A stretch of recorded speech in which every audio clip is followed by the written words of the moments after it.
Evolution in Divine Love is an invitation to reimagine everything from the place where it all begins and where it all returns. Love.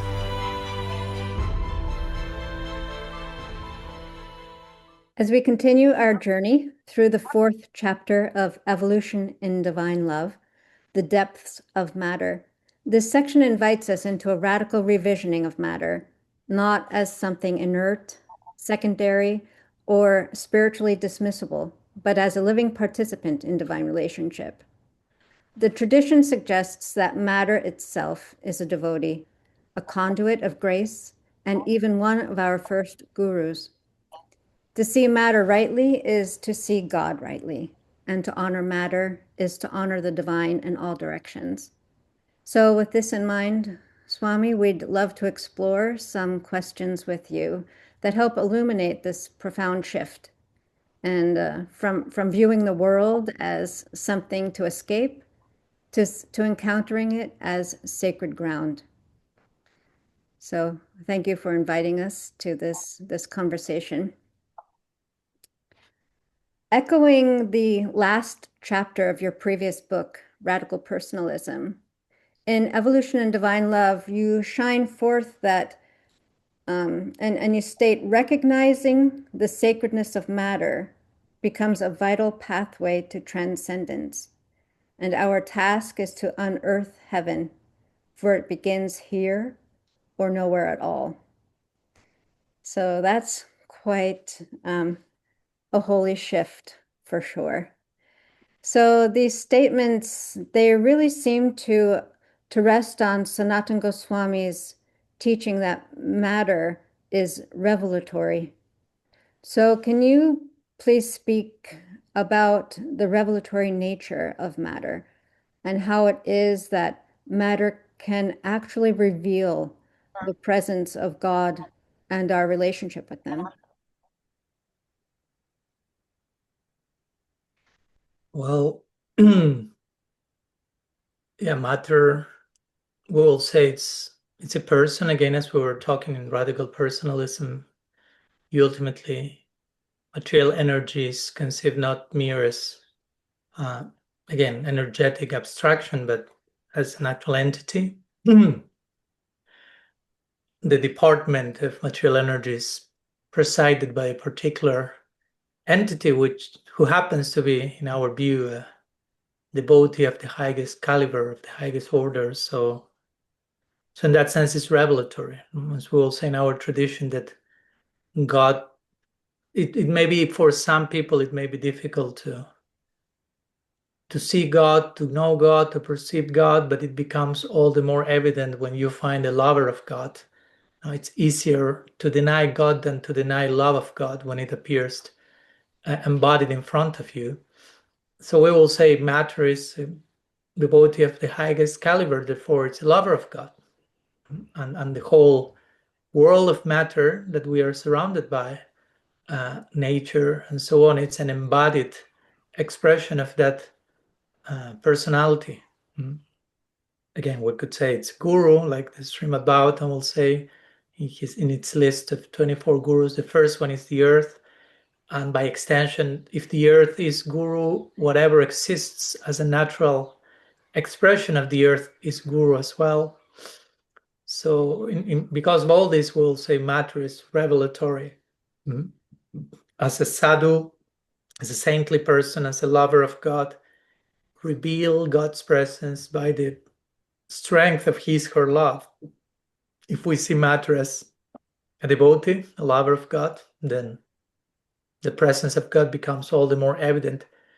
Again, if we also have certain training in our appreciation to that, because as much as we sometimes even can be in front of a saintly person and dismiss the content of their hearts, so to say, for whatever reason, in a similar way, we may be considerably distracted to appreciate matter for what it is and miss the lesson, miss the gift, miss the revelation of the divine through the conduit of matter. So some training is required so we can really see what's right in front of us.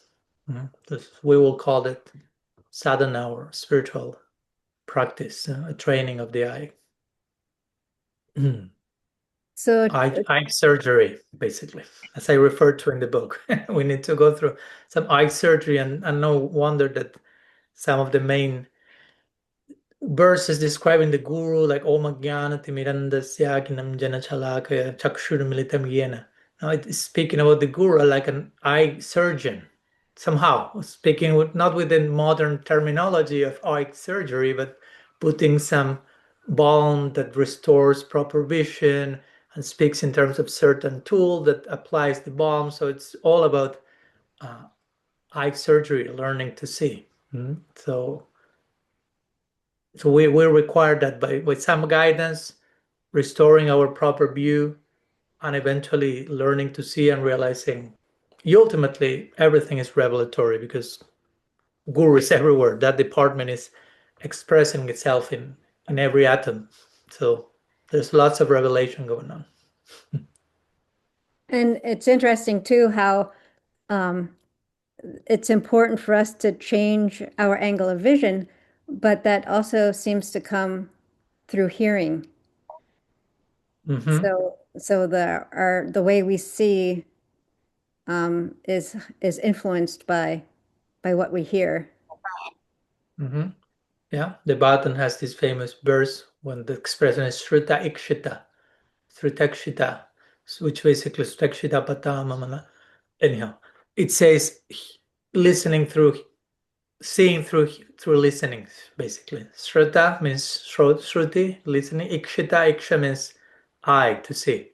So to see by hearing. So literally that expression is mentioned there in our tradition. So yeah, and listening, of course, doesn't only mean go to a lecture, right?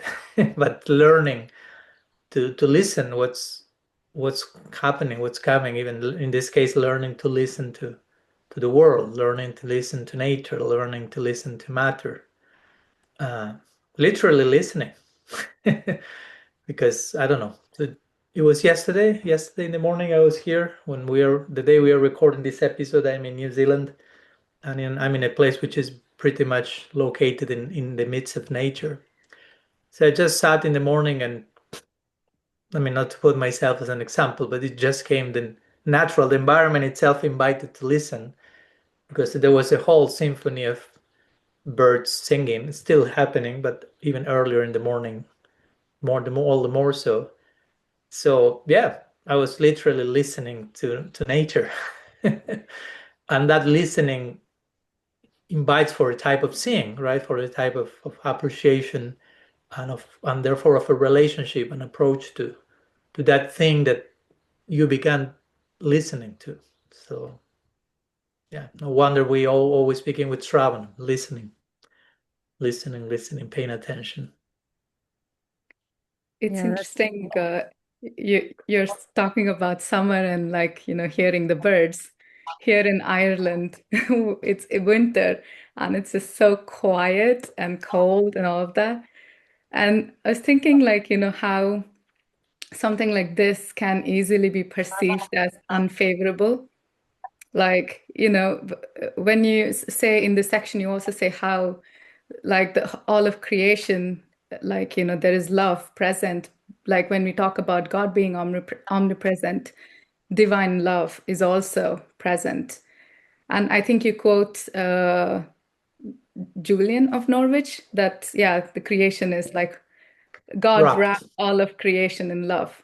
So yeah, when like this time of winter or like some harshness in the nature, that can be seen as like, oh, where is the love here? Uh, Tough love.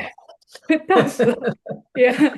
Although I must say that I'm appreciating like this quietness in, during this dark times also to like, go internal and all that. So, yeah, I mean, do you have any words like, regarding that? How do we still see love when Yeah, we find ourselves in difficult situation?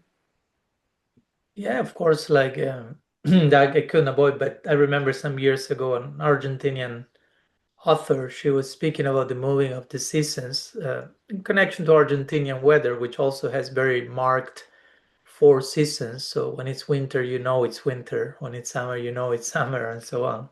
So it was winter, or winter was approaching. And she will speak about how winter is inviting for hibernation.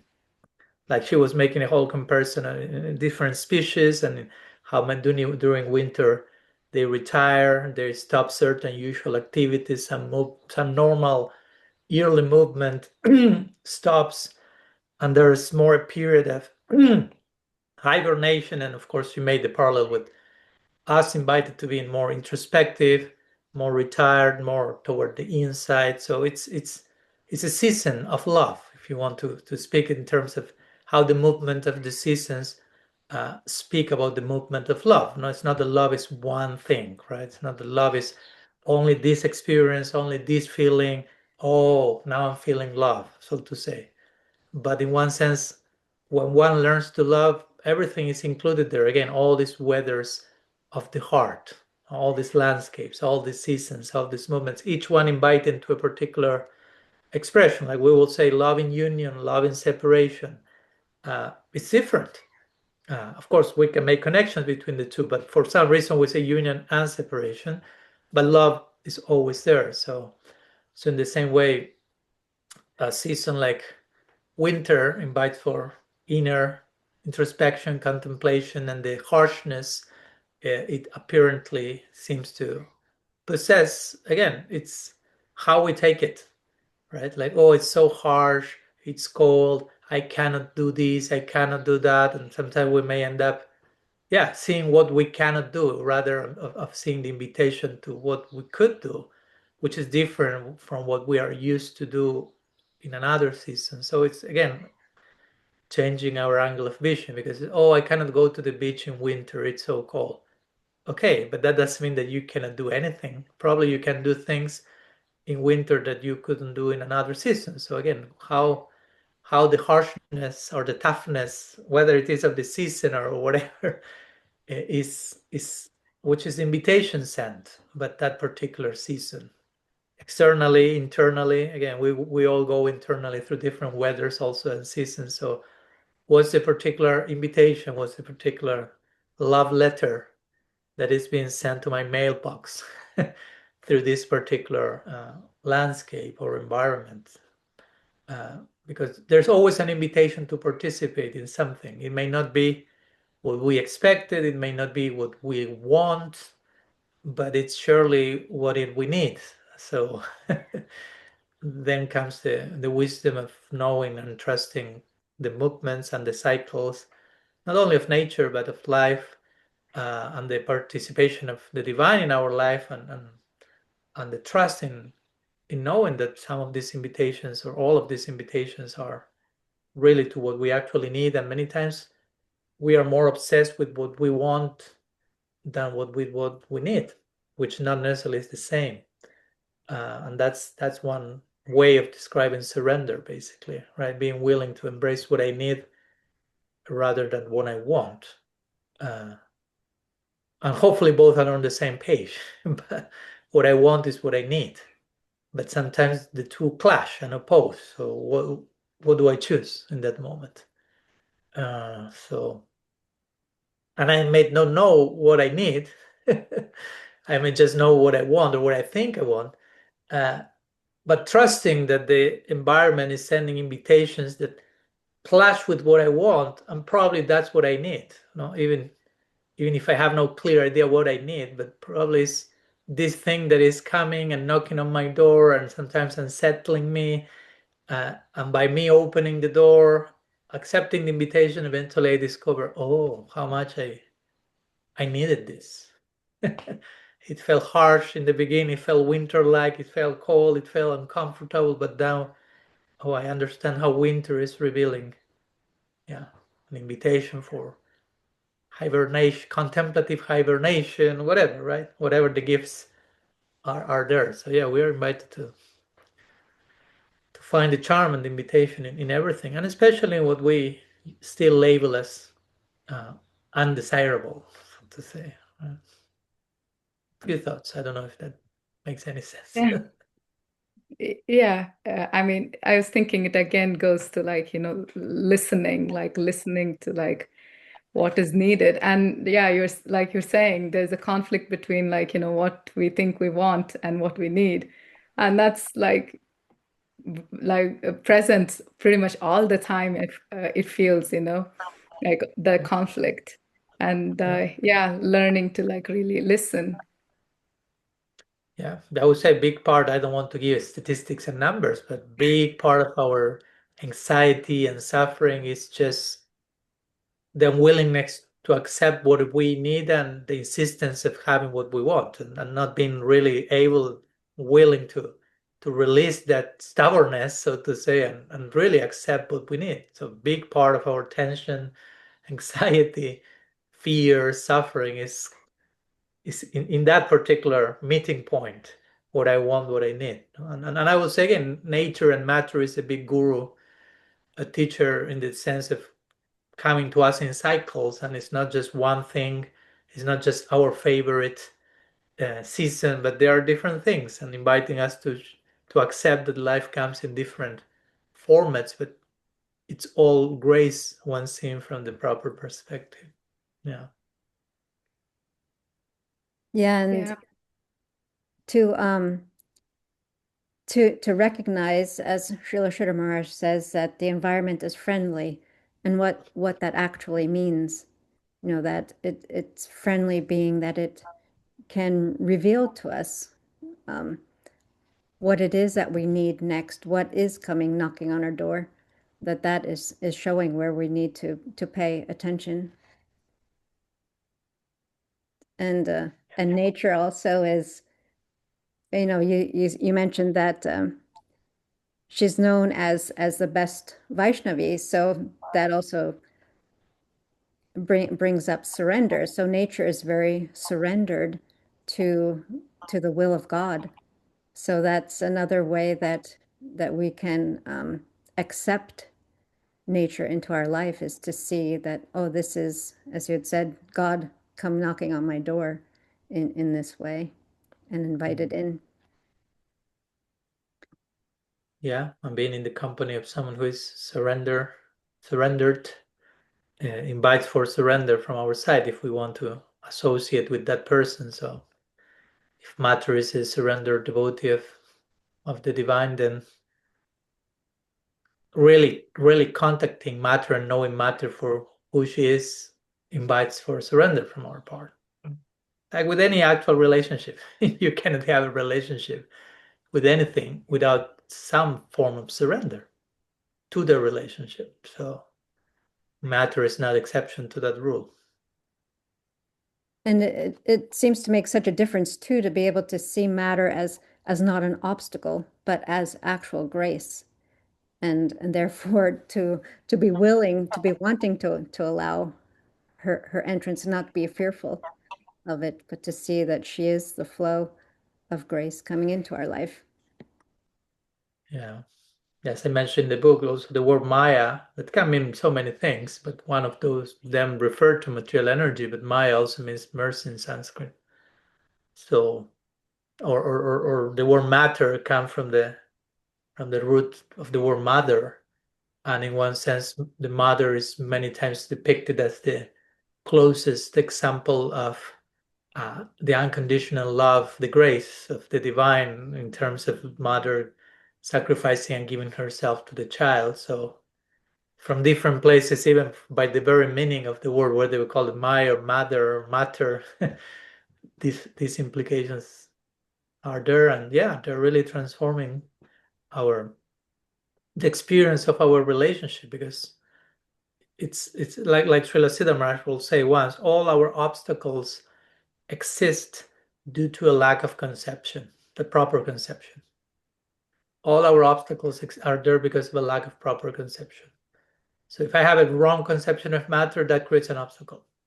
Sambandha, no proper conception is, so if I don't have a clear picture of who matter is, I will approach the relationship avideya wrongly, and the prayojan or the fruit of that approach will be equally distorted. So that's why it's so important to have proper foundational education and knowledge about what everything is, because that will inform how we approach everything, that will inform the nature of the relationship with everything, that will inform and affect and create the ultimate fruit of the experience of our relationship with everything.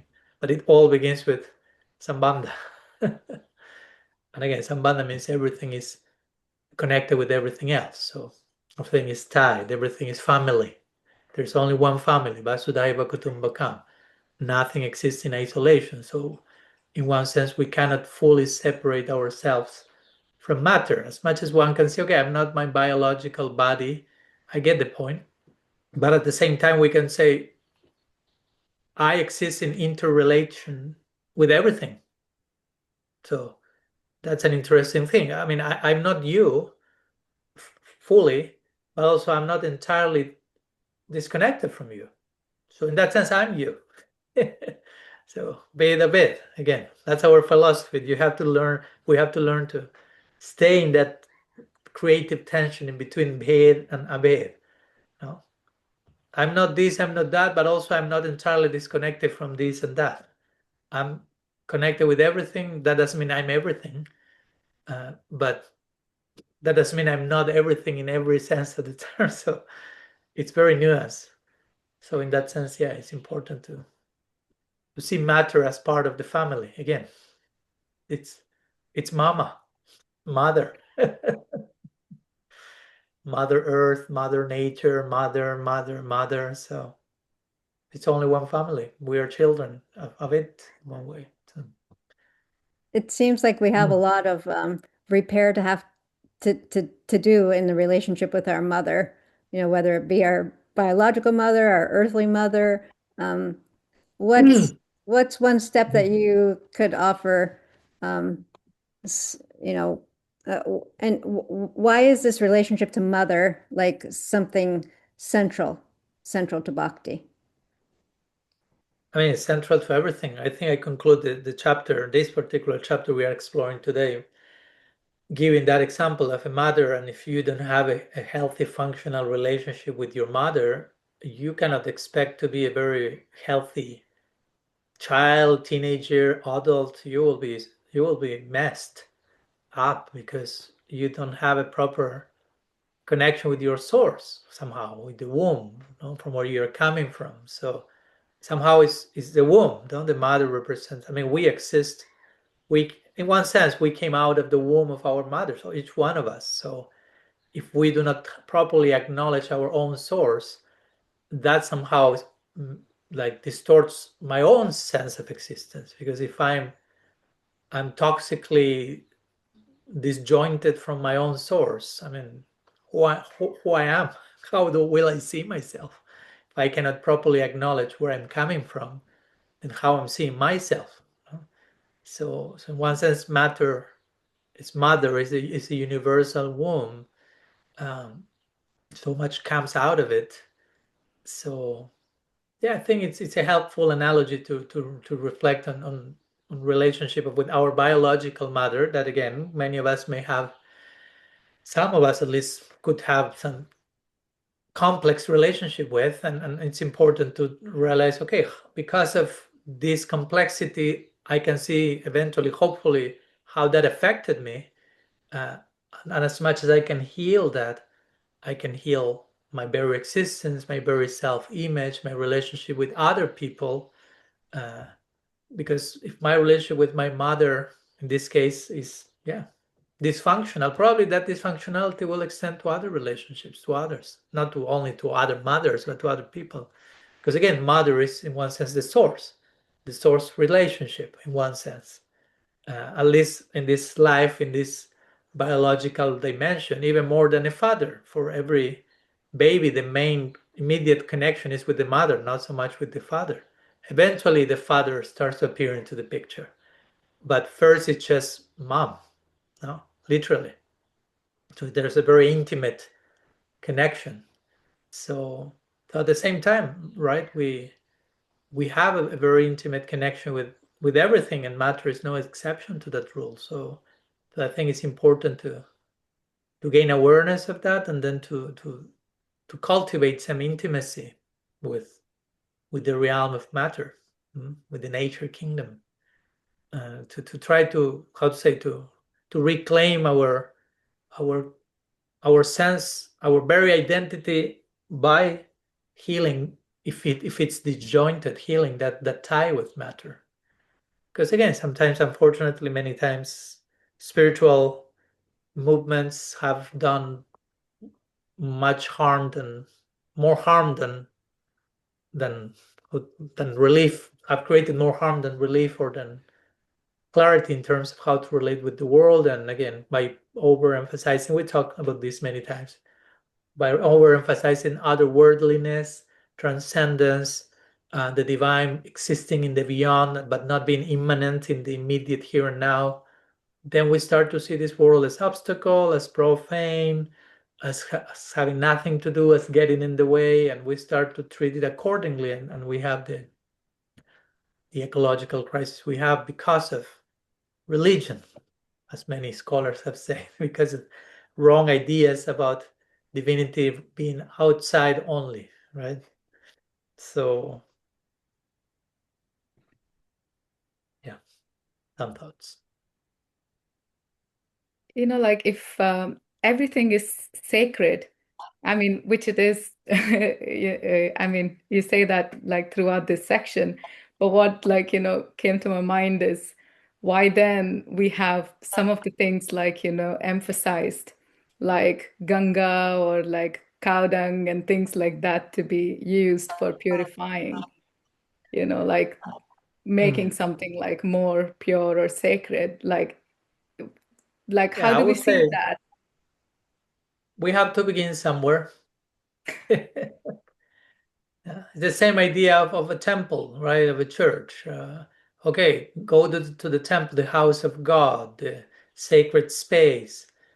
Actually, everywhere is the house of God. As we quote Srila Prabhupada in this chapter, he will say, God is omnipresent. Whatever God is his temple.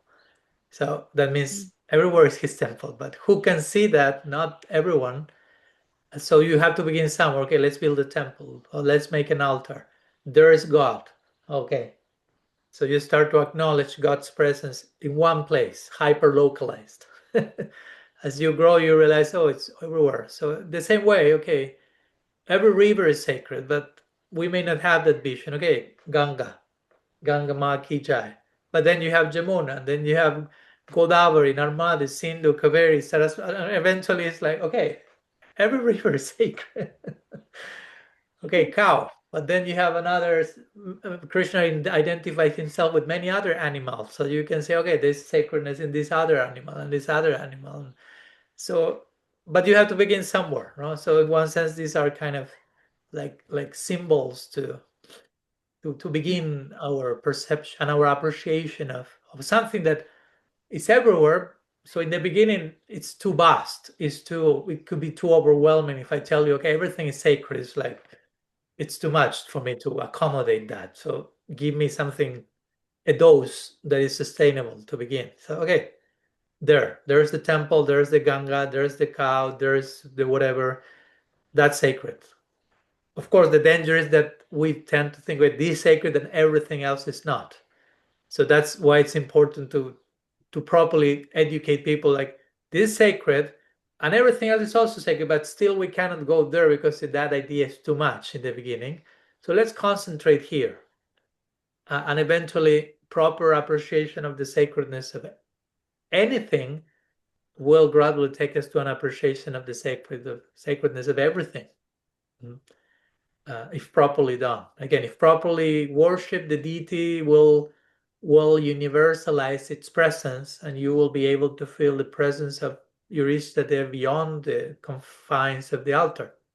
It may take time, but from the altar you go to other people's hearts and situations, and eventually every atom and whatnot. But it's a gradual process. Again, we have to begin somewhere. Yeah. Well, thank you. That's beautiful and makes sense. And yeah, the whole time, like, this line keeps repeating in my head, like unearthing heaven, you begin here or nowhere at all. Yeah. Like it's Yeah. like a really powerful line, like it kind of makes you pause and like think, I mean, Yeah, it's like we're trying to always escape, run away from this world, and to like, read or to, yeah, hear that like it's all here. Home is not far away, but it's here. So, yeah. Yeah, it's a state of consciousness, as we all say. So when we tune in with that proper appreciation, proper state of consciousness, you realize everything is accessible immediately. And again, that's all throughout our tradition, other tradition, but ours as well. We are not here importing ideas from different schools, and we have nothing to do with that actually, as I mentioned also in the book about the notion of how the Bhagavatam. I give many evidence from the Srimad Bhagavatam, our main Praman or scriptural source, but this idea of Bhumandala, of the earth described as a mandala, as an object of meditation throughout the whole Bhagavatam, and then we get to the Rasa Mandala. Before the Rasa Mandala, you have to get to the Bhumandala to appreciate creation as divine. The Virat Rupa, the definition of the universal form, is at the beginning of the Bhagavatam. Even when Parikshit didn't ask about it, he asked about transcendence and liberation, and Sukadeva Goswami grounded the whole discussion by describing learn to see the world in connection to God first. That's foundational. Or the 10 topics of the Bhagavatam. The ultimate one is the summum bonum, God, divine love. But before there are 9 topics, and most of those 9 are connected with the world of matter. So implying a clear sequence of integration, gradual integration. So eventually we reach the highest conception being properly equipped and wholesome. So that's there all throughout. But again, as we say in the beginning, to make full circle of the discussion, we need to train our eye to even see those statements and those sequences in the scripture, those emphases, because if not, yeah, it's all there, but I'm not saying it. Like again, matter as a great devotee is there. I'm not saying it. So we need the eye surgery, the ear surgery, the heart surgery, a few surgeries. Yeah.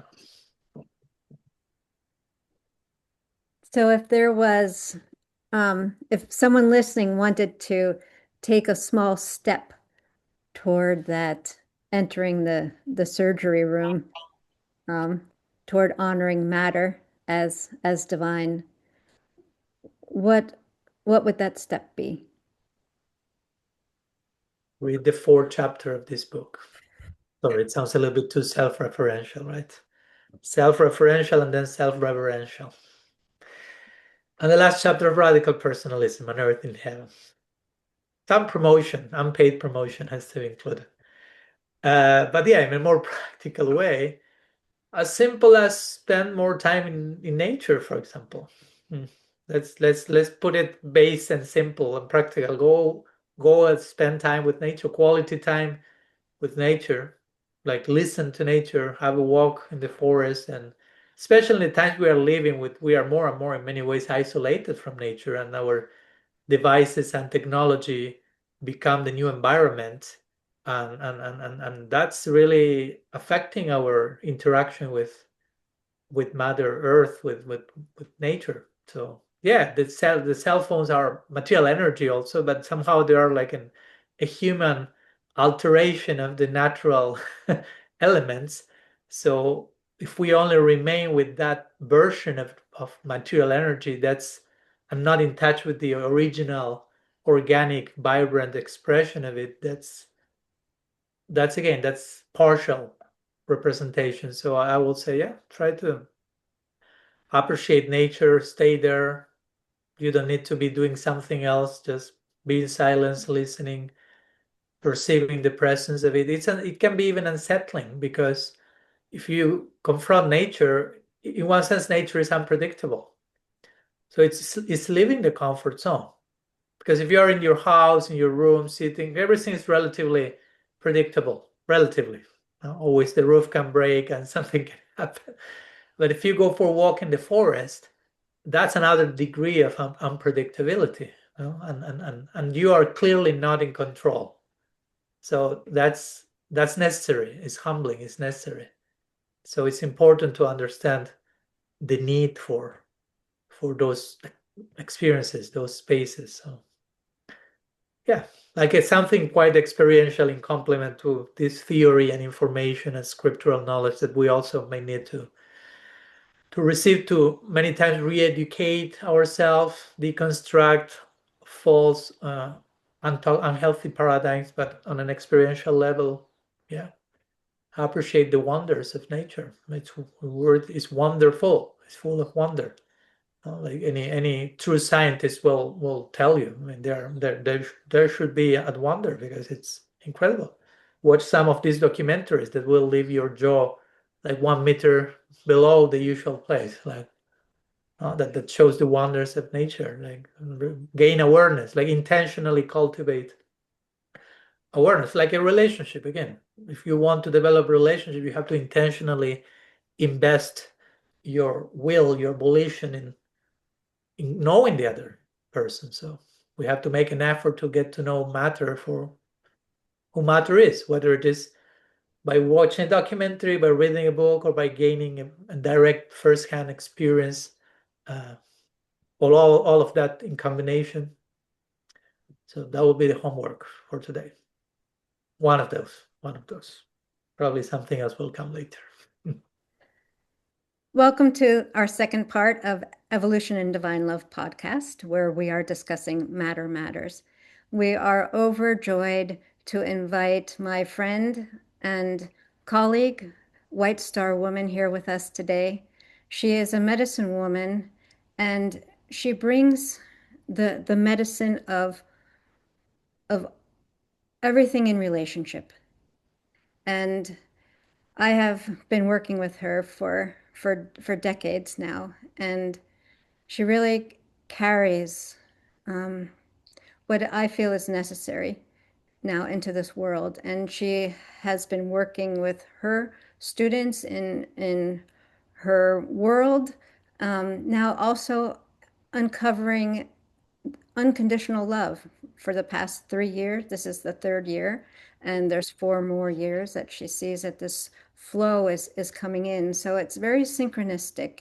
No plan was originated. Nothing was pre-planned. It just happened in this way. There's such synchronicity. So I am very excited to have White Star joining us today and see what will arise in this conversation. So thank you for being here. Thank you. I'm excited to be here. This Yeah. is a topic dear to my heart, as you well know. And so, but it was really beautiful reading all the Matter Matters that you sent to me, and I resonated immediately with it. And I love the phrase sweet absolute. I'm Yeah. sure everyone listening already knows the origin of that, but I didn't know the origin of that term for all there is. And I would love to know where that actually originated from. Yeah, I think it originated with one of our teachers. His name is Bhakti-Rakshak Sridhardev Goswami, and he refers to God, to all that is as the sweet absolute. And it's not to be like politically correct or socially minded, something that fits in. It's really just how he sees Mm. God as the sweet absolute. I So. love it because it has no gender connotations, right? So for many of us, God has a more masculine, and then goddess has, most people, I use it because I'm comfortable with it. I'll say, thank goddess instead of thank God, but most people are not. And then of course, a lot in many of the native traditions, it's just creator. But again, that's the masculine form of being a creator. So there's a feminine form too. So I loved it. I love and we also say great mystery for all that is, and I like that too because it reminds us there is so much we don't know. Like we know just like what could be fit on our fingernail, right? And to keep us humble so that so that we realize that life really is truly a mystery. Yeah. Yeah, those are beautiful, beautiful reflections. So thanks for starting us off with that. And in this section of Matter Matters, the evolution and divine love kind of frames modernity's crisis as the fruit of seeing nature and matter as profane. Yes. So from your understanding and the work that you've been doing, why do you think it is that Westerners or global imagination has become so suspicious of matter or embodiment and the natural world? So, yeah, let's start off with the biggest question. Uh, There are bigger ones, but this is a okay, good that's pretty size one. big. Right. So the way I understand this is that the reality that we are all participating in, the larger reality that is operating on this planet at this time, is all based on hierarchy. So what I've identified for myself are four main hierarchies that are underpinning all of our interactions. And for lifetimes, for tens of thousands of years. We call it patriarchal, but it's, again, that's got a gender connotation to it. It is a state of consciousness that wants to shape reality into hierarchy. So one of the hierarchies, of course, is white supremacy, right? That's at the top. It's in every culture now in the globe. Maybe a few untouched indigenous cultures in the rainforests don't have that, but it is definitely worldwide, right? So right there we have, because matter matters, matter, mother, it all comes from that same root. And so that's at the bottom, that's at the lowest low that you can get, is that dark energy. Now, in the shamanic world, dark energy is amazing healing energy because that's the fabric of the universe. That's the fabric of the cosmos. You go out in space, it is dark, right? But on that hierarchy, white is supreme. Anything, all the gradations below, all the way down to black. And that's why black has been equated with evil, right? Because of that hierarchy. So the other one is male supremacy. That's the other hierarchy where, again, it reinforces that matter is at the very lowest rung, profane, it's vile, it's something that you will do anything not to associate yourself with if you are invested in that hierarchy, right? Then, and that's worldwide too. For me, the third one is prophet supremacy. Anything is okay as long as there is a prophet and there are people profiting from the prophet, right? And not just people, but perhaps the males and the whites. Exactly. Those are the ones that are supposed to be profiting from the hierarchy of profit. And it means you can do anything that you want as long as you have made a profit. But we see it on microcosm levels too, even within ourselves, right? Because we've internalized all these hierarchies. So then the fourth one, which I feel like is the umbrella over everything, is human supremacy over the planet. Okay, and why do we feel like that? Because some men long ago wrote somewhere that God made this world for humans to use as our dominion, right? Like we can do anything we want to it because God gave it to us and we have that right, but only if you're white, male, and are making a profit, then can you have absolute control over the planet. And that's what we're seeing right now. That is the quest. and then beyond, right? Other planets. So for me, that is where we start, the human supremacy over the planet. And that's why the indigenous cultures who everything flows in that medicine wheel, that circle, that spiral, that never ending flow is so vital right now, because that interrupts those hierarchies, because we are in then an interdependent relationship with all of life. And we have been on the planet for just like, what, 2-3 seconds compared to our animal brothers and sisters, our plant family beings, you know, all the other beings that comprise our planetary family. So it is our human domestication that is wanting everyone to participate in those hierarchies, whether they fit those top criteria or not. Because they think, well, at least if I'm high enough up on the hierarchy, my family will be okay, I'll be okay. But no one is, except for that very, very tip top. Yeah.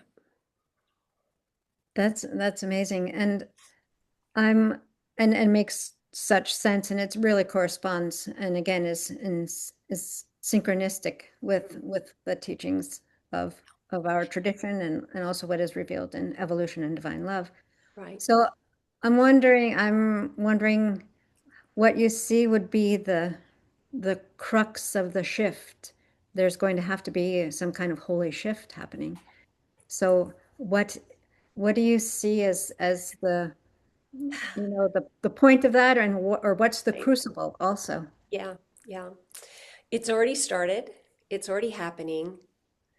From all the prophecies and all the teachings that are coming through right now, it's already happening. Many people do call it a wave of divine feminine energy that is coming back over the planet. And from our limited points of view, that's not a bad way of looking at it. It's not the complete way of looking at it. I remember way back in the late 80s, early 90s, listening to one of the Jungian analysts, Marion Woodman, from Canada, and already women from all around the globe had been sending her dreams that they had been having of tsunamis. And in these tsunamis, sometimes it was water, sometimes it was just pure energy, but it always had like the feminine face or body, like a ships that are in front of ships. It always had that coming into land, right? And this was happening over many, many, many, many years. And so already she was identifying that there is a wave of energy coming that is bringing that feminine energy up into people's consciousness so that more harmony could be created. And it doesn't matter whether you believe it or understand it or participate in it, it's happening, right? There's nothing we can do to stop it. Thank And God. now the way I understand this from my other, a lot of my Cherokee teachings was from Will Rocking Bear, a Cherokee medicine man, and he's in the spirit world now. The other shaman that I've been working with in Northern California, Francis Rico, and now he's in the spirit world. But the way he described all of this was that, or how he helped us understand it, is that our planet is going around our sun, but our whole solar system is going around the Milky Way.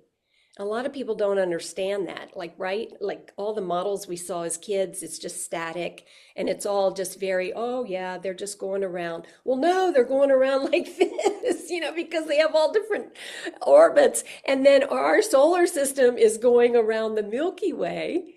And so we're not always in the same position to the center of our galaxy, which is now we understand to be a black hole.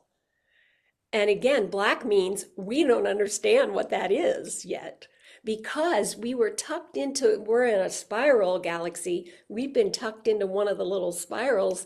We've come out of that now, and we are in direct visual contact now with the center of the Milky Way. So because of that, those waves of energy that are coming from that black hole source are stronger and hitting us more directly. It's impacting our sun, it's impacting us, it's impacting all the planets, our whole solar system. So those waves of energy, again, there's nothing we can do to stop it. Like, that's not part of our, like, there's nothing.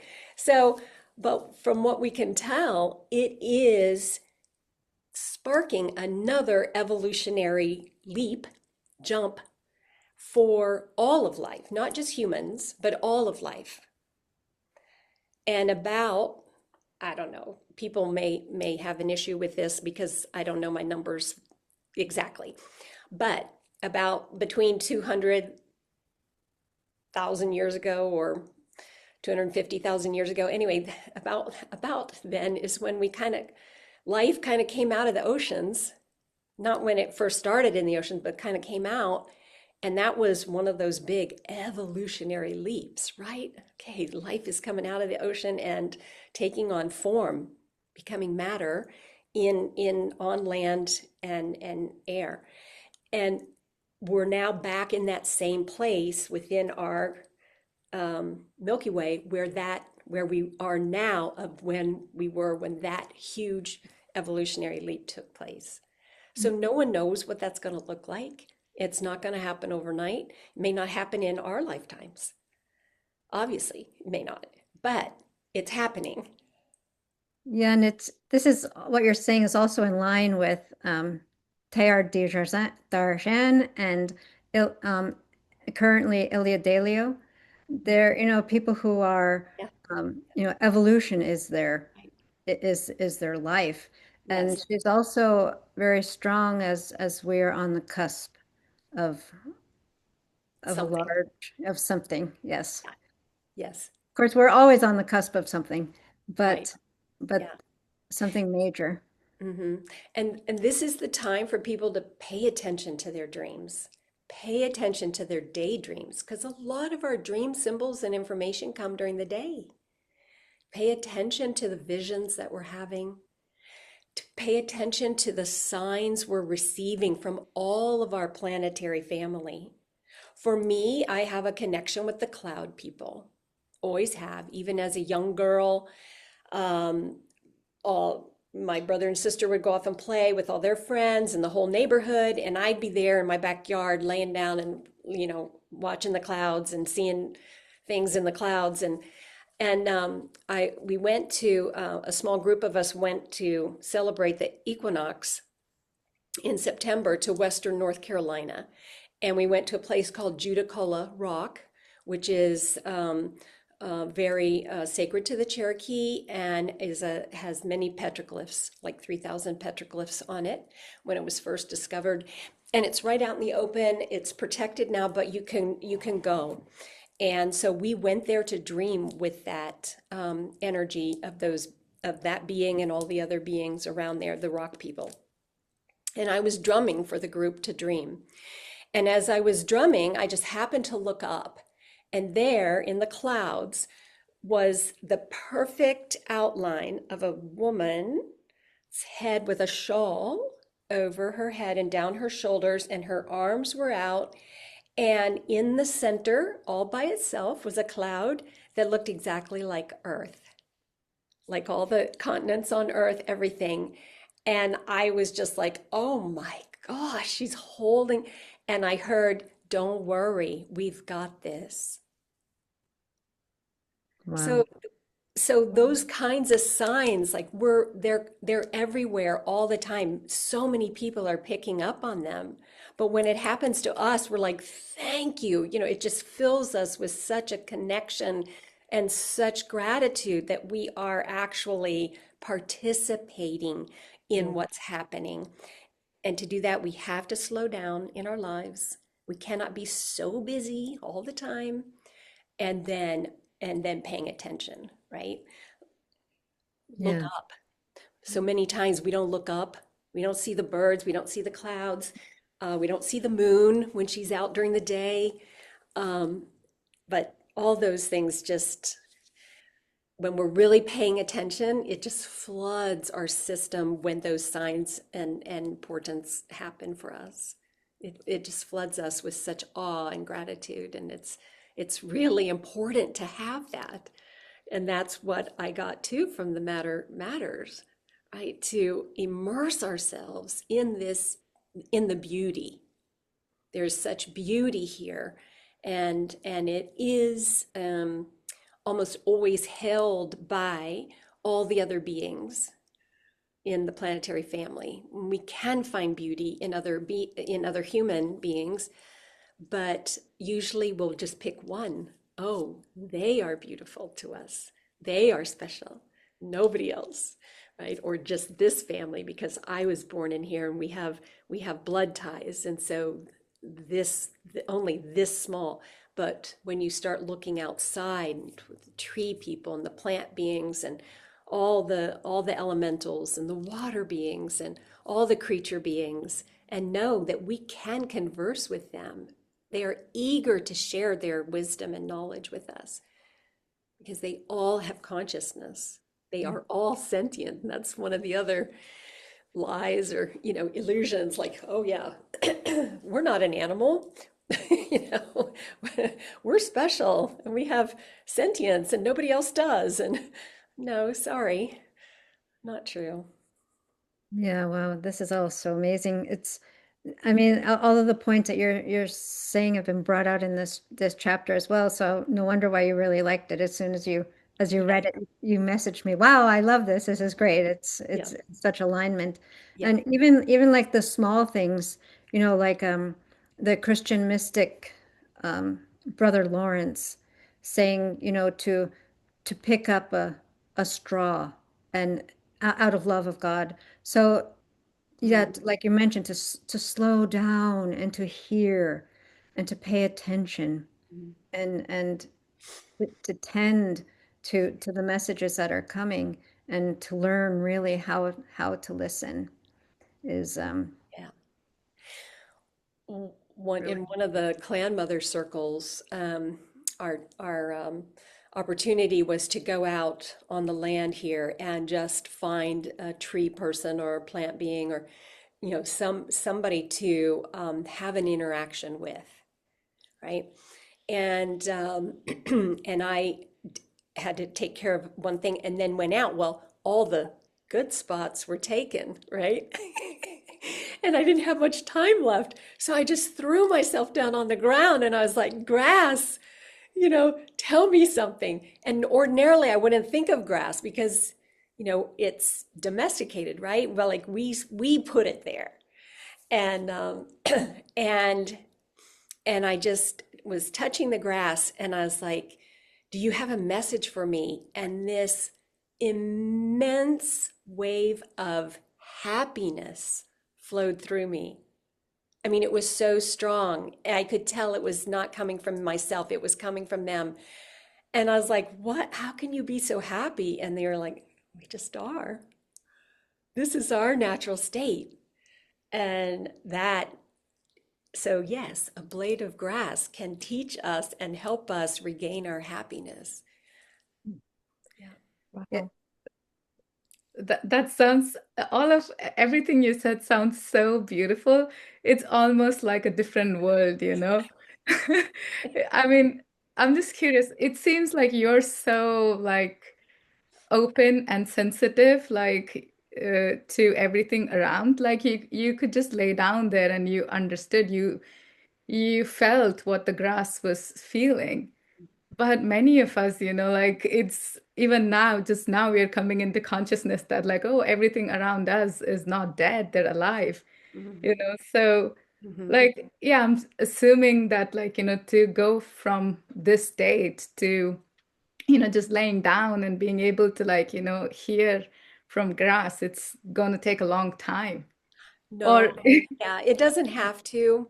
And I totally understand what you're saying, because I have people come all the time who are still so left-brained in their orientation to life that they're not able to receive those messages, and or they rationalize them away. And it is a practice, just like anything else. And but then quickly people regain that, because we all had it as children. We all had it as very small children. I'm and talking we forget about that. 2 years old, 3 years old, and then we get programmed out of it. We get domesticated out of it, right? But there's so many stories of a little one, even, I mean, it can go all the way up to age 6, 7 if they're not totally shut down by parents or schools or whatever's going on around them.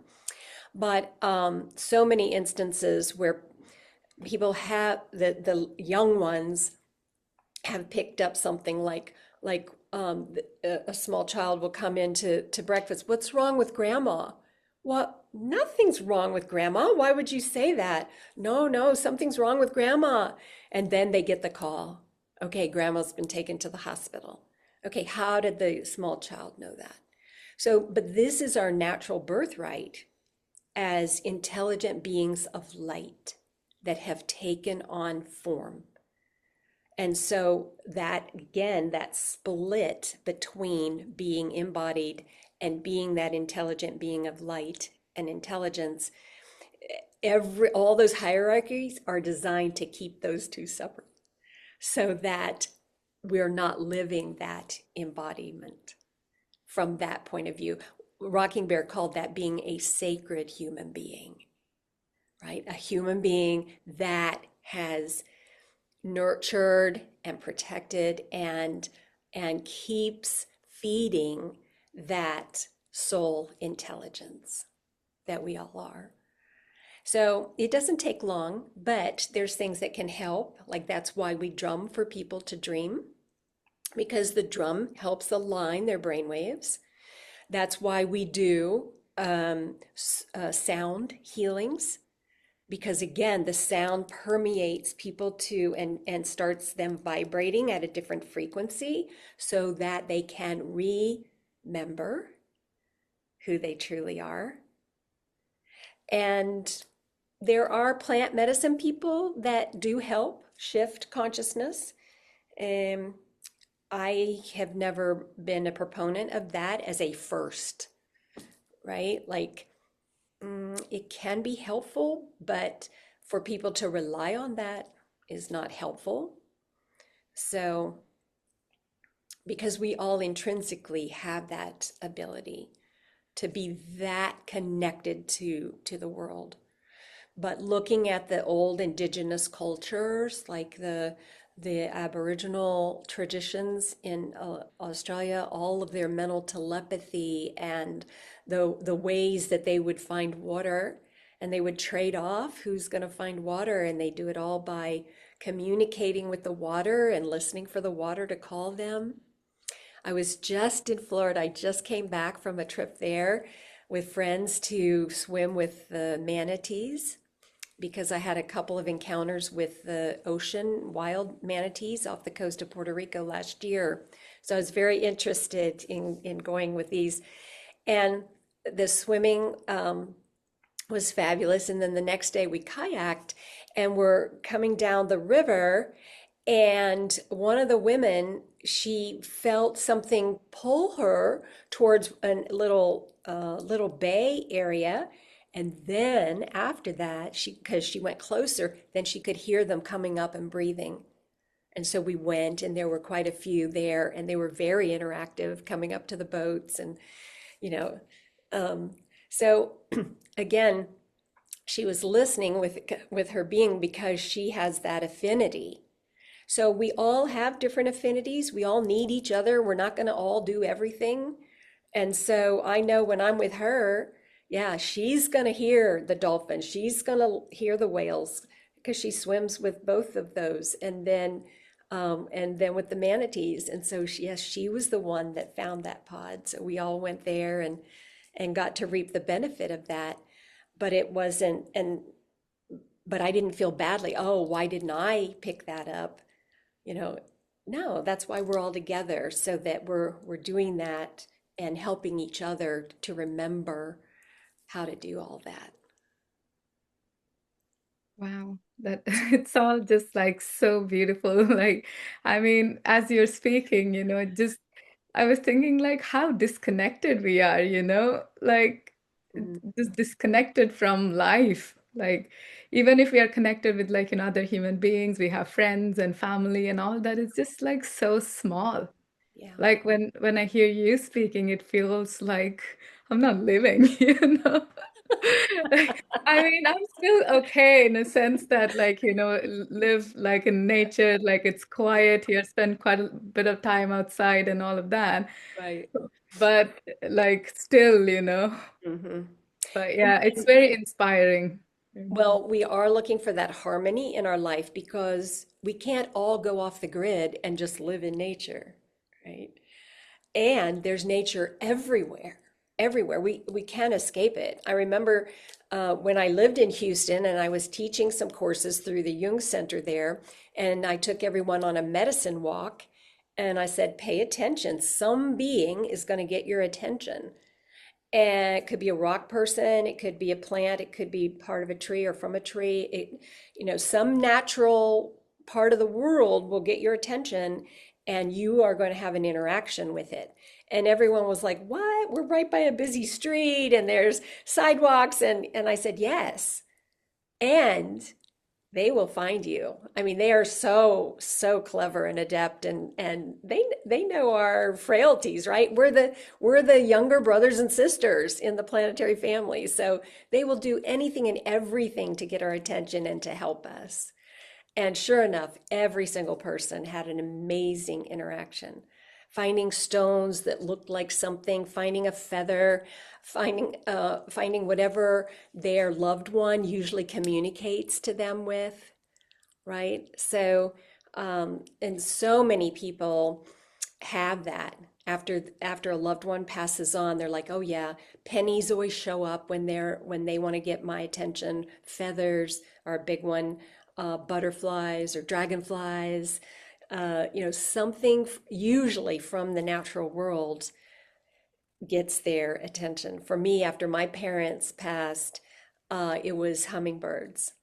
And here I am on a mountainside doing a vision quest. And I'm like, I need to know that you can see that I'm okay. And whew, this hummingbird just flies right up. And no, thank you, right? And we know when we're connected and having that type of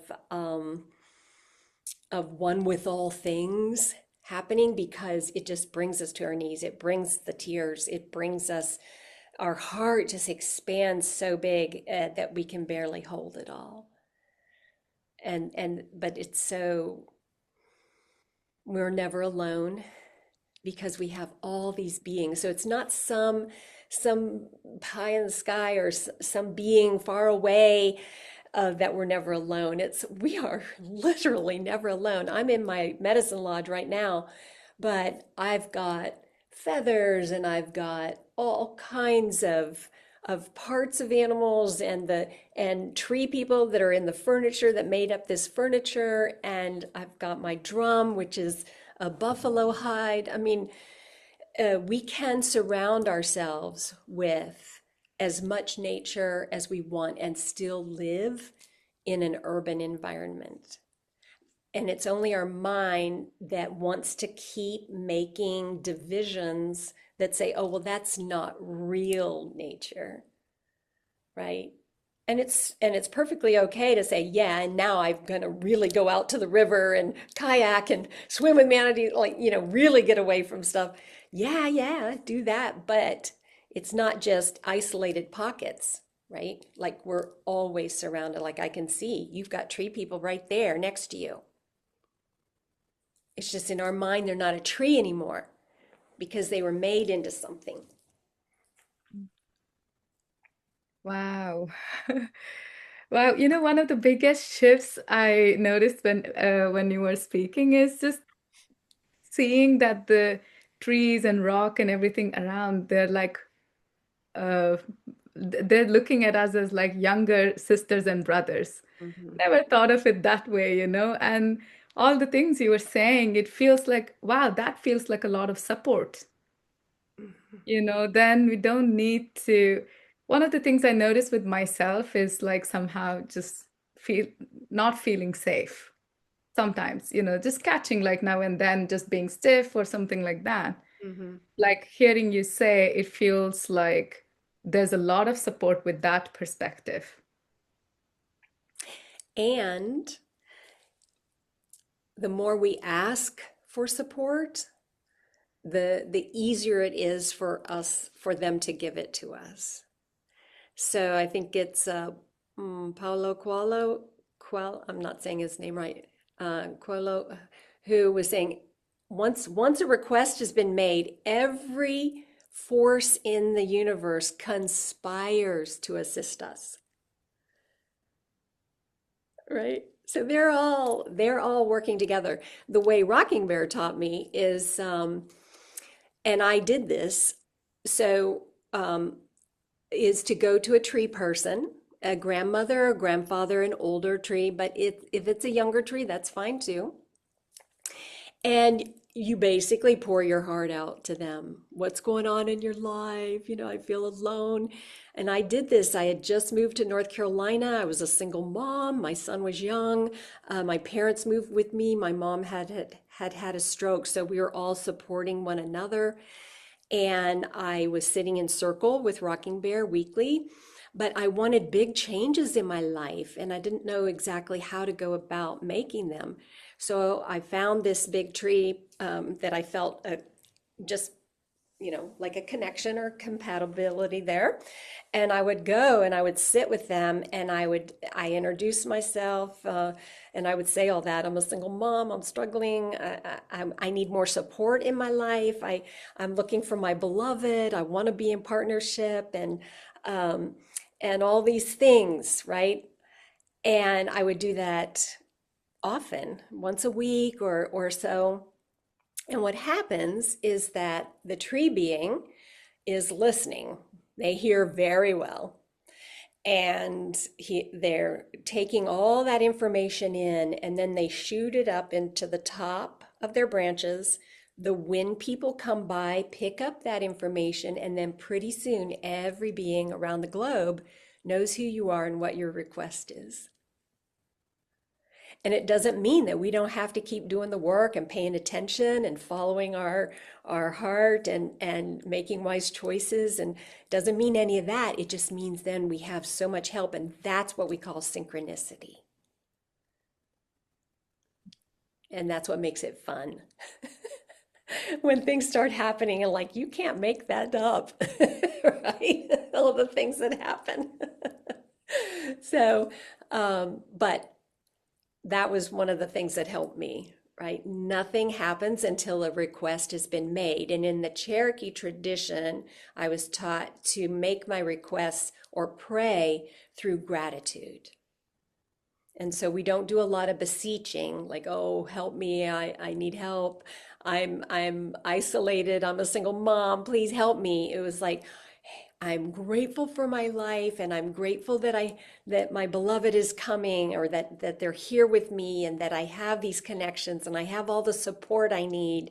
I'm grateful that my abundance is all of what I need and all of those ways, and then those beings know how to help us and support us and bring people into our lives or allow people to leave who have been draining us. Anyway, the shifts start happening. Yeah. I remember learning from you actually that when the prayer comes from gratitude, that there's a trust that it's already happened, that it's already taken place. I don't have to pray for something to come, something good to come. when my needs are known, then I can trust that I'm already being taken care of, and we can be grateful for that. Yes, absolutely. Thanks for that. Yes, because we don't talk about it in the future sense. We give gratitude that we already have it because we cannot conceive of a world where we don't have what we need. Now, we know that there are a lot of people in the world right now who do not, in my city, even everywhere, in my neighborhood probably, who don't have what they need. And that is all of our tasks to help people remember how to call in a world, because we're all co-dreaming this world. We all bought into those hierarchies in one form or a fashion and have found other ways to live outside of those hierarchies using different modes of teachings and traditions that help us be free and not live in the barnyard, but be more free. And so then we can be those examples for other people. It doesn't mean we can fulfill everybody's needs, but we can be an example so that when they are ready. The other message I got recently was about how many of us who have been aligned with the embodiment of the sacredness of matter are in the center of the river, and there are people lined up on the shore, and they're a little bit afraid or very afraid to come into the center of the river because of their experiences, because of their domestication. But we're multidimensional beings, all of us, and so we can be in the center of the river and be on the shore. And once people have a trust there, and like, oh, okay, yeah, I trust you, I will go into the center of the river because of you. Then they go, and then once they're there, whoosh, spirit takes over, life takes over, whoosh, gone, they're gone. They're in the flow. Yeah. And then they're doing their thing, and eventually they'll come to a place where they understand, oh, I can be in the center of the river and on the shore, and I can help people come into the center of the river. And I call that being a life doula, Mm. right? Because we have birth doulas, we have death doulas, but we're all life doulas as well. Those of us that understand that we are multidimensional beings of light and intelligence residing in physical form at this time. And we can accompany others Mhm. in their journey. Yeah. Yes, yes, yeah, right. Yes. So we are all students and we're all teachers, all at the same time, always. Yeah. Swami Padmanabha says that a teacher is simply a student from a different seat. Yes. And That's we right. are both. Yeah. And being a good, you can't be a good teacher unless you are a good student. Mm, mm. Yeah. Totally agree with that. So one thing I wanted to visit that you had mentioned earlier, so it's kind of like changing the subject a little bit, but it's you brought it up and just kind of want to see if there was something that was left unturned. You mentioned that it looks like a wave of femininity is coming in, but that might just be a way of looking at it. So I'm kind of wondering what the nuance is, if you're able to express what it is, that perhaps it is the Mm. feminine that is able to carry what is coming, and it is much more than what we understand as a feminine, or just if you Right, could share right. something Yeah, about that. I love that. Um, I think because we've had such a division within our genders, right, of the masculine and what it can do or holds and what the feminine is, and then it's been so lopsided right? And that's why I think when people feel this wave of energy coming that is to um, help us evolve, they see it as a feminine force because that has to come up to be more harmonious, but because that is part of the shift.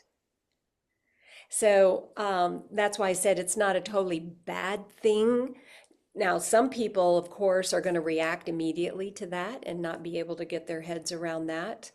Um, and there's a lot of men who don't understand the imbalance that has been perpetuated for thousands of years.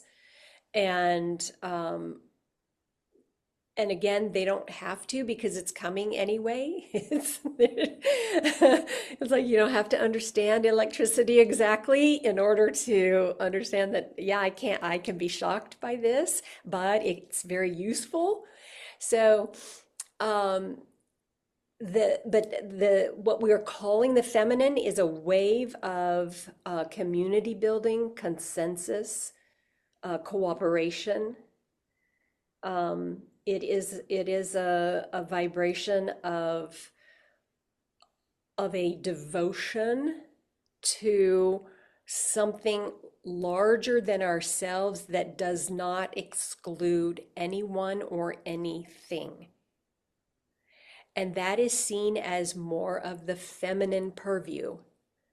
And that is from our point of view right now. So whatever we want to call it, our human language is so limited, and especially English is really limited as well. It's very noun based. There's not enough descriptors or adjectives and things, as some of the indigenous languages. But so we have trouble describing things, and then we just slap a noun on there, and it doesn't quite do it. Um, but it is a healing energy that's coming, a healing on that deep visceral level that is healing the divide, that separation. So early on in my training, and this is where I was fortunate to start my spiritual training at the age of 13 through the inner peace movement. And at that time, I learned that and it made sense to me, right? We all have a way of if something resonates with us, it's because it is on the same frequency as our intelligence. But if our intelligence has already been, this is a horrible word, corrupted, then other things will resonate with us, like they're bad and they're evil and this is bad, all those kinds of divisions. But anyway, at that age, when someone said, really the only sin is our belief in separation. And I was like, oh, yes, there is no original sin. That is the main stumbling block, right? That belief in separation, separating myself from others, from the natural world, from sweet absoluteness, right? Like it's all those separations that we have learned to do and internalized that keep us from and that's why some people who hold on to those really tightly, these waves that are coming are just knocking them down, throwing them for a loop. They're just scared, and that's where we can help people to understand. Okay, you can be scared if you want, but you're going to do it anyway. Yeah, well, I could not agree with you more with everything you just said. And um, I also see the flow happening around the planet. There's just so much obvious signs, and I really also I think this the flow of unconditional love and the Mm, awareness of what has always been, but mhm, now it's coming mm, into our awareness, yeah. and we're starting to Mm, see ourselves in relationship and how our embeddedness of being itself is in is in this unconditional love, and that there is nothing other than relationality. And mm, God in our tradition is known as community. mm, God is community. mhm. So I really, as you say, resonate with the things you're saying, and my heart is just jumping, and my Yeah, synapses are firing. So yeah. Yeah, it's quite amazing. Like even I was thinking everything you're saying, it's like it may be different words, but it's the same thing that we've been talking about and learning and everything. So I see no difference in what you're sharing, Mm, especially when you were saying like, it's the separateness that's like standing in the way, like there's no real mm, like separateness as such, yeah. like it's our mind. Mm, And that's kind of what we call like Maya or illusion. mm, Like we are not like there is nothing like material spiritual as such, like it's really our illusion of being separate which is creating the divide. mm, It's interesting like what you were talking about, like healing. You said this wave of feminine, like this energy, mm, it's the healing energy, right? I was wondering like if it is connected with like healing our traumas and like the psychological wounds and all that too, because it seems like at the present moment that's also like in the rise, like is that's being talked about and we are working on it. There's a lot more awareness that than it has ever been. mhm, So mhm. yeah, wondering what your thoughts are on that. Is that like all connected? Absolutely. And so that light of awareness is what is bringing healing to individuals, but also to our world. And what I'm interested in doing is helping people experience all these things for themselves, right? Like I shared a lot of personal experiences that I've had, and other people have had the same, more like there's not a competition, there's not a comparison about it, but it's one thing to have the intellectual understanding of something, and then on a totally different level, because it brings it down into the matter, is to experience it for ourselves. And one way I look at that, I don't know if we have enough time for this, but um, science, quote unquote, science can prove that we're dreaming, right? It can monitor the REM and all that. Still can't prove what we're dreaming. See, that's our personal experience. Nobody has the right to say, no, you didn't dream that. You couldn't have dreamed that, because there's no way to prove it. So it's real to us. And that's what our task is, I believe, is to help people to experience these things for themselves. Because once we experience something, it's real. Then it's real. Otherwise, it's just a nice idea. All of this unconditional love and this compatibility and cooperation and community and all of it, right? It's a great idea. And but then once we start experiencing it, it becomes real to us, and then we're invested in perpetuating that. Wow. Even this, you're talking about personal experience. This is something like, in our tradition. I mean, I can talk for myself, that it was not so much emphasized before, it was more about like, oh, follow the scriptures, listen to an authority, and like, blah, blah, blah.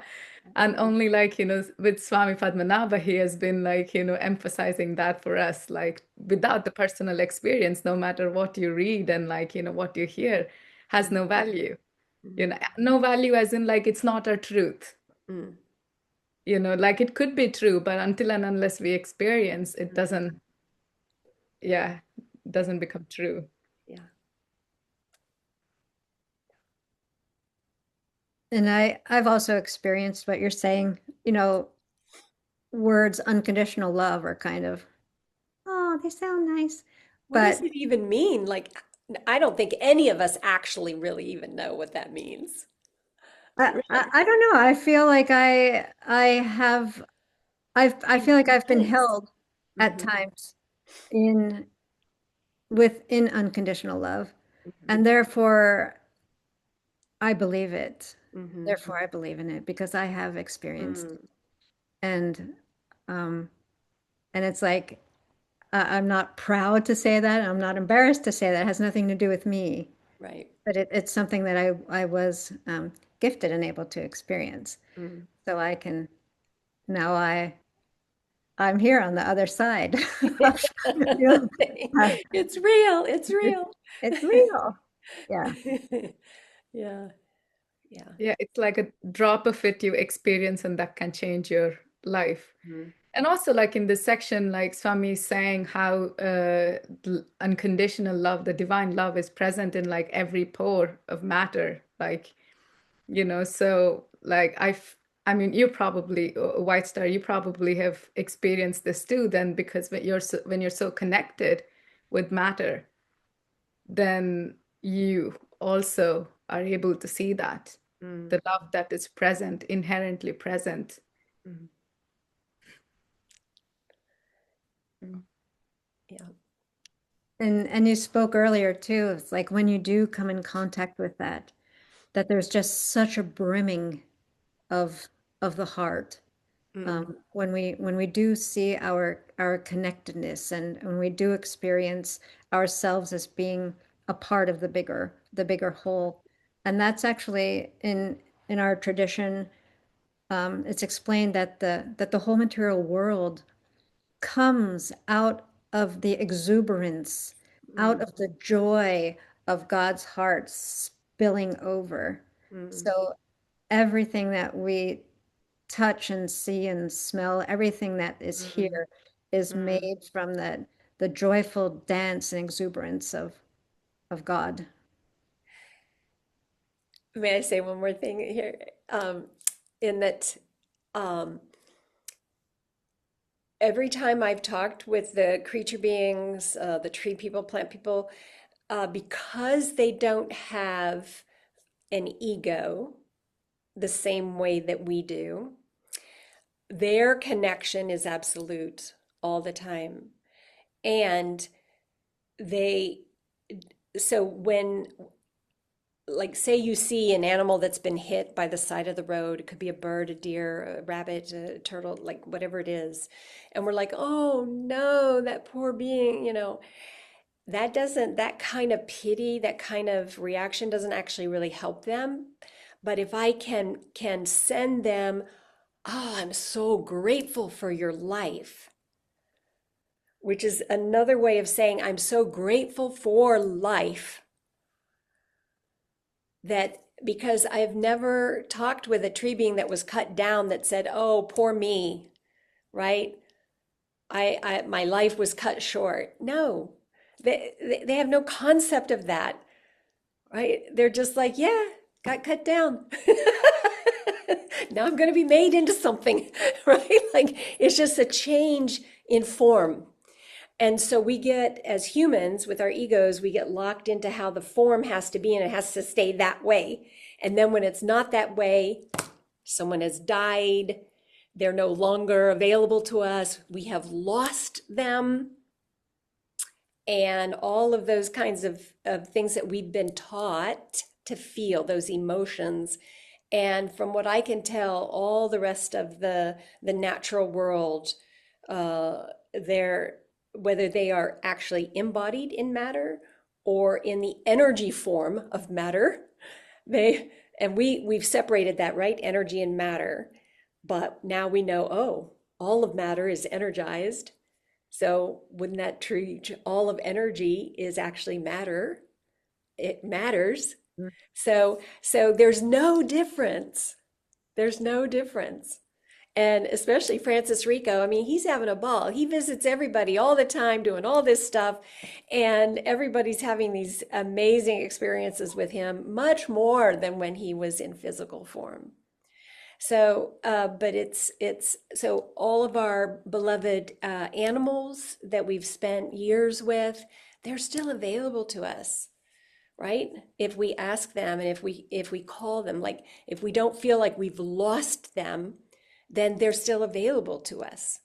Our loved ones, once they cross all the way over, return to their pure energetic form, then they're available to us. If we call on them too soon or try to hold them back through that grieving, through that yearning, it can impede their journey. So, we have to be careful about that.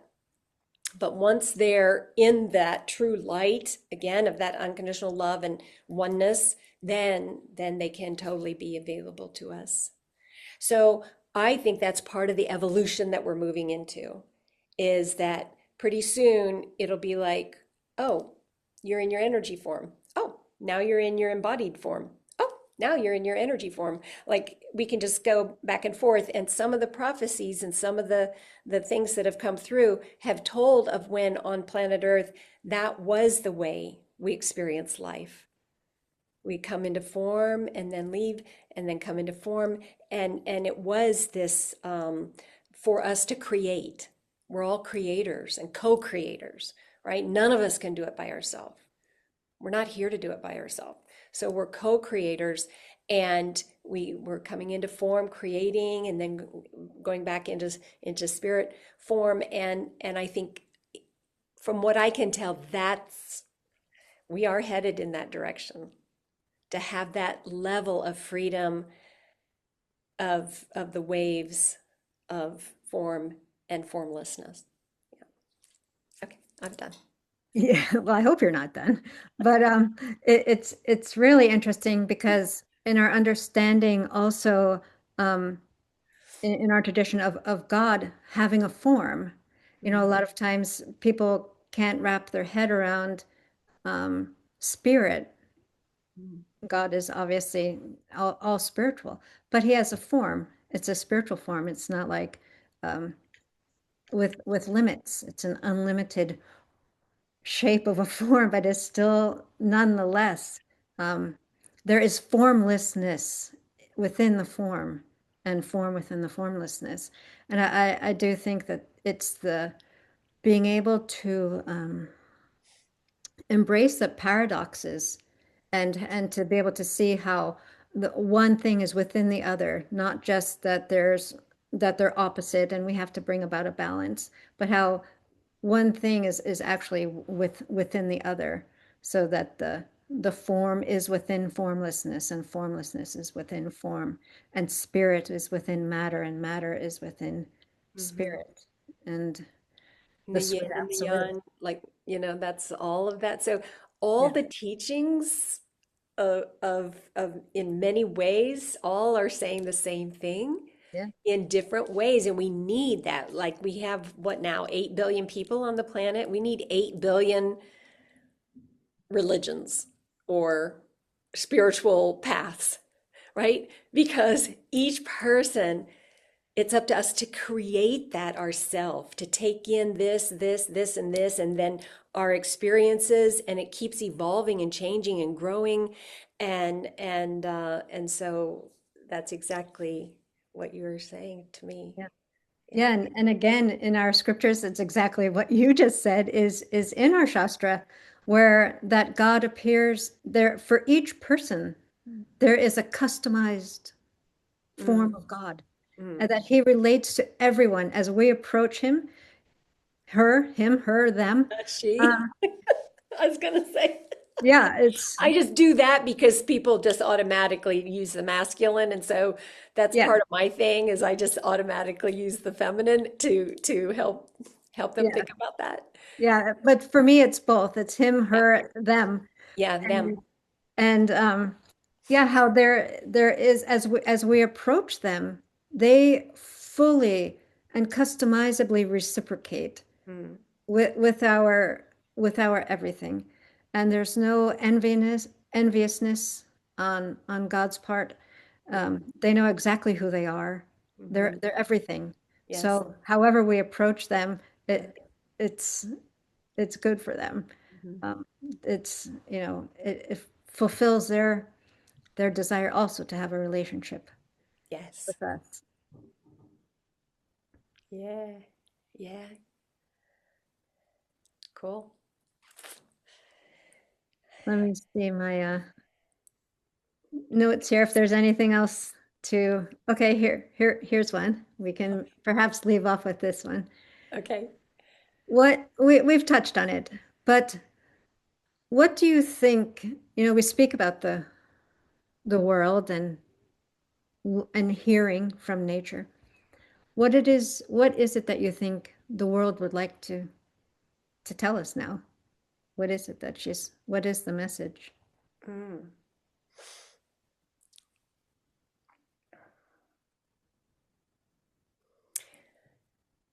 There's like 8 billion messages. but Yeah, but sorry I about know that. that there's some commonalities, right? There's some like there's gonna be some overlap. Um, yeah, we have touched on it, and I truly feel like the overarching message that I've always received is that we're all in this together, and there's no separation, and our consciousness can touch and interact with any other consciousness because we're all on that web of life. And so in the healing work that I do, I encourage each person to do their own healing work instead of thinking they're here to save the world, right? Or to save a certain population of the world or a certain part of the world. And that work can be done and is helpful, and understanding that the inside is the outside, so internal is the external. So in the resonance healing that we do with the sound healing, we concentrate on a resonance that is showing up in our life that is tripping us up. And when we clarify that, like say mine is say for that time it's blame, shame, and guilt. Okay, say I've been guilting myself and blaming myself and or somebody else. And so that's the resonance that I want to shift into, like say unconditional love or acceptance or understanding, oneness. And then as I do that work on myself and my cells start vibrating with the vibration, the frequency of unconditional love and acceptance and understanding, it absolutely instantaneously impacts the entire world. No way it cannot, because we're all energetically one. So that's why often when I was younger, I was like, well, but what about this? Just pay attention to your own life is the message I would receive. Just do your own work. Okay. Well, what about that? Just pay attention to your own life. Do your own work. So that's where that's how I understand it. And through what do they call it? Quantum entanglement, we know now that that is absolutely how it works, right? So as something that I'm healing within myself, my upbringing from my family of origin or my lineage, because that trauma can get passed down through the lineage, through the blood, through the cellular DNA, then that is clearing up my line, down my line, and everywhere, everywhere. So that is why it's important that we do our own work. And I have met and known many spiritual communities where the focus has, and I'm not pointing fingers because I've been part of those communities, where somehow the focus becomes on service, being of service and sacrifice to some degree to something greater than ourselves. And they have not done enough of the psychological work on themselves. And so their ego still comes in. It just uses updated language, right? Because it pays attention to what we're learning. It goes, oh, I don't call it making a sacrifice anymore. I call it being of service. And so, but we're still doing the same thing. We're still sacrificing ourselves, feeling drained at the end of the day or at the end of our career, and all of those kinds of things. So it's we have to do that work ourselves and keep clarifying those things so that our ego keeps getting in the back seat. Mm. So that's where my ego, my fear, I invite them to come along. I need them, but I do not need them to drive the car. This vehicle cannot be driven by them. They have to, and they can't even be the navigator. They have to be in the back seat. So this is an agreement that I made with myself. And yes, I have to be reminded now and again, because sometimes the ego comes up really close into the front seat and whispers in my ear, right? And I'm like, okay, back seat, put your headphones on. I'm not listening to you. Yeah, no backseat driving either. That's right. No backseat driving. Yeah, that, Interesting But you talked about. Sorry, go ahead. I was just going to say, I talk to my fear just like it's a person. And I say, yes, you can come along, but you can't speak. You know, you're not in control of this situation, but you can come along because I'm going to do it anyway. And the more I invite fear to come along, the less interested they are in coming along. That's beautiful. I was thinking like you talked about service. What I connected that to is like just a few minutes ago you were talking about how in the nature if when we see a dead animal or a fallen tree, we don't like, like pity them or like, feel pity. Instead, we express gratitude. Mhm. So that's kind of like expressing gratitude for their service, right? Like the service is just really just being themselves and like, living the life that they've lived, and that is a service. Mhm. Mhm. So yeah, I thought that is just so beautiful without having to like, emphasize and just over focus and like, ego driven idea of like service, Mhm. just living naturally like Mhm. is a service. And I thought it's just so beautiful, such a shift to view it that way and just express gratitude. and just a quick thing added to that is, well, also while you were speaking, White Star and Sweta Dream just pulled it together is, the process of individuation, how that's related communally also. Our task is to become fully ourselves. That's and and it's not that once we become fully ourselves, oh, then I'm going to go do some task and serve in that way. But it's actually the process and the becoming of our fullest self that is the service itself, because we are fleshing out the wholeness of being. We are playing our part in the whole. So yeah, not that once I become, my potential, whatever, then I'm going to go do some service. But that is by us Yeah. embracing and living up responsibly to our potential, that us becoming ourselves is the service. Yeah, I love that. Thank you. Yeah. So we should perhaps take this opportunity to take a pause and allow our listeners and everyone out there to contemplate what has been been discussed here, and to think of how to bring these this perspective into your life, these changes of angles of vision, and how to embody this this energy going forward. Thank you very much for this conversation, White Star. Thank you for the invitation. I'm really grateful to be here and to have had this conversation. It's wonderful. Yes, wonderful. Take a moment to reflect on how much matter truly matters to you in the present moment. After sincere contemplation, consider practical steps you can take to demonstrate a deeper commitment to honoring the sacredness of the world in your daily life. How might you transform ordinary actions into expressions of reverence for the divine presence in matter?